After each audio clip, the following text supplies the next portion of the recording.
even after my cocaine overdose, I didn't realize the level of hatred I had for myself, and that had got me to that point to do that to myself. And the question I wouldn't ask myself, what I would not concede to myself was, and I've heard it described as my dragon. What is my dragon? What's this one thing that prevents me from, in this case, loving myself? And that was that I couldn't admit to the fact that my life up until that point hadn't been perfect, and that my growing up, it hadn't been perfect. I'd had idyllic circumstances, as it seemed, but it's that I was carrying such a level of shame and fear and blame and anger and all the rest of it that I couldn't admit to. And at that point, I actually didn't get sober for another 3 months after that. But I see that as right at the bottom. That's the start of my spiritual awakening. Because it really, at that point, I had three choices. And it was end it, continue the way I was going, which was slow death until slowly progressing towards death. And it wasn't fast enough for me.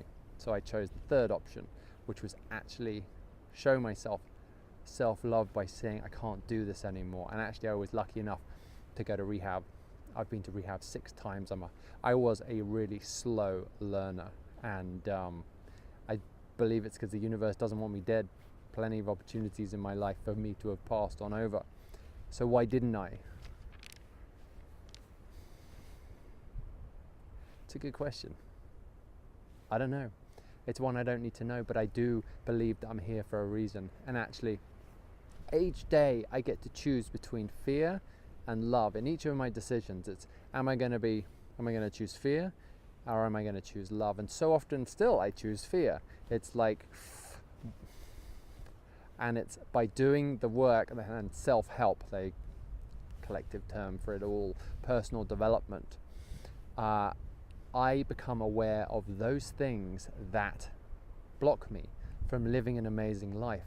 And what I find is that if there's something I refuse to admit, which is my dragon, that thing which I will not move on, cannot move on, refuse to look at, it gathers up massive momentum, and it hits me all at once in a crisis point. And by that time, I've pretty much lost the ability to make choices, because it's that point. It's what am I going to choose? It's like the cocaine overdose.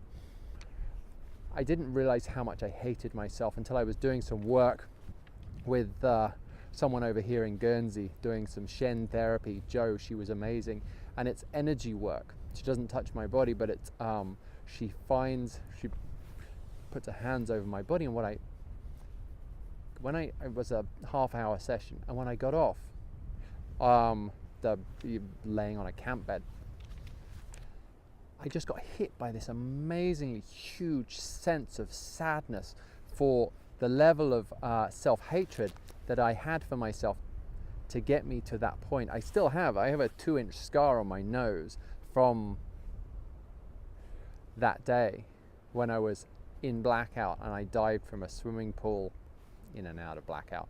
I dived from a wall 6 foot high in the air into 3 feet of water, not realizing that the swimming pool was so shallow. And shortly after that, I remember everything fading out, just going black, and I was unconscious in hospital, laying on a gurney, 200 beats a minute at rest. And it was only 12 years after that I really got in touch with the sadness that took me there. And I've had this year, 2017, has been a doozy. It's just so painful. But by going through the grief and being honest with myself, and not using anything to get rid of my feelings. I don't use sugar, I don't use alcohol, I don't use any like that. But it's not like it's perfect, because actually twice this year I thought to myself, the thought was, go and have a drink. By doing the work on myself, I know at that point it's like, wow, okay, I need to go to a meeting, or I need to call someone on the phone, or I just need to get out of this kind of, an addict alone is in bad company. I need to get out of my head, because often that voice in there is driving me back to that place, that low bottom, and away from my spiritual awakening. All of the kind of, my addict wants me in pain. My higher self wants me to feel the emotions of love, joy, happiness, wonder, abundance, fun, excitement, just peace, serenity, romance, love, happiness, and just feel that light. And that's what I want. You see, even saying it brings out that feeling. But I had to work through all of that really hardcore, low vibration energy based in fear in order to be able to switch it around. So today my life isn't perfect. It's not as I imagined it would be, but it is amazing. And I feel happy and healthy more of the time than I feel unhappy, miserable, and unhealthy. And for me, that's a miracle. So what is your dragon? What is that one thing that you cannot change in your life, or will not change?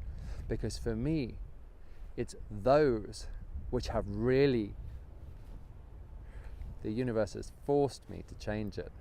And by doing it, even at the time when I think that I've lost everything, what I come to realize later on is that it was one of the best events that could have happened in my life.